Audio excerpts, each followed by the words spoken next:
আমরা যে ছবিটা প্রত্যেক দিন দেখতে পাই, বিশেষ করে পুরসভাগুলোর দিকে যদি তাকান তাহলে প্রত্যেক দিনের খবর হয়ে উঠে আসে যে পুরসভা থেকে পুরপ্রধানরা একের পর এক ইস্তফা দিচ্ছেন।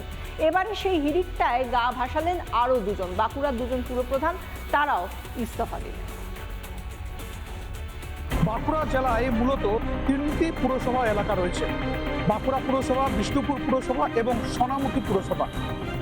ইতিমধ্যেই সোনামুখী পুরসভার তৃণমূল পরিচালিত যিনি পুরপ্রধান ছিলেন সন্তোষ মুখার্জি, তিনি কিছুদিন আগেই তার ইস্তফা পত্র জমা দিয়েছেন এবং আজকে বাঁকুড়া পুরসভার যিনি পুরপ্রধান ছিলেন অলকা সেন মজুমদার এবং বিষ্ণুপুর পুরসভার যিনি পুরপ্রধান এবং উপপুরপ্রধান অর্থাৎ গৌতম গোস্বামী এবং মহাবীর আগরওয়াল, এরা আজকে মহকুমা শাসকের কাছে তাদের ইস্তফা পত্র জমা দিলেন।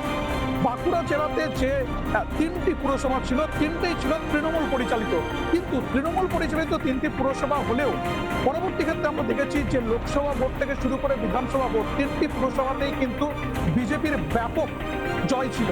অর্থাৎ এবারের যে বিধানসভা ভোটের ফলাফলের পর এই তিনটি পুরসভার যারা পুরপ্রধান ছিলেন তারা কিন্তু নিজের থেকেই মহকুমা শাসকের কাছে তাদের ইস্তফা পত্র জমা দিলেন, এমনটাই কিন্তু দেখা যাচ্ছে। এখন দেখার পুরসভা কাদের নিয়ন্ত্রণে থাকে এবং এই পুরসভার দায়িত্ব কারা নেন।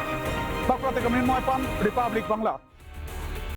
নানা ধরনের কন্টেন্ট দেখার জন্য লাইক করুন, শেয়ার করুন আমাদের ফেসবুক পেজ, সাবস্ক্রাইব করুন আমাদের ইউটিউব চ্যানেল।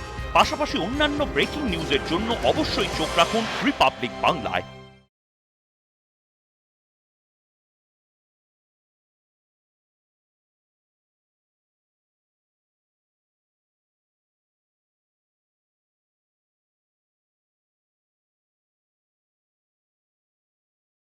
নানা ধরনের কন্টেন্ট দেখার জন্য লাইক করুন, শেয়ার করুন আমাদের ফেসবুক পেজ, সাবস্ক্রাইব করুন আমাদের ইউটিউব চ্যানেল। পাশাপাশি অন্যান্য ব্রেকিং নিউজের জন্য অবশ্যই চোখ রাখুন রিপাবলিক বাংলায়।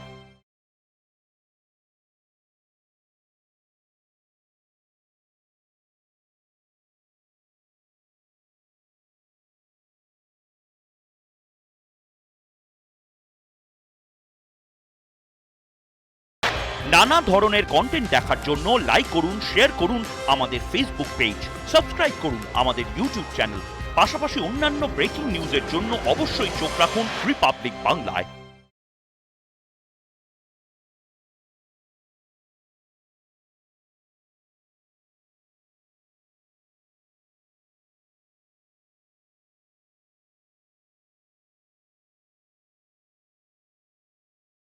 নানা ধরনের কন্টেন্ট দেখার জন্য লাইক করুন, শেয়ার করুন আমাদের ফেসবুক পেজ, সাবস্ক্রাইব করুন আমাদের ইউটিউব চ্যানেল। পাশাপাশি অন্যান্য ব্রেকিং নিউজের জন্য অবশ্যই চোখ রাখুন রিপাবলিক বাংলায়।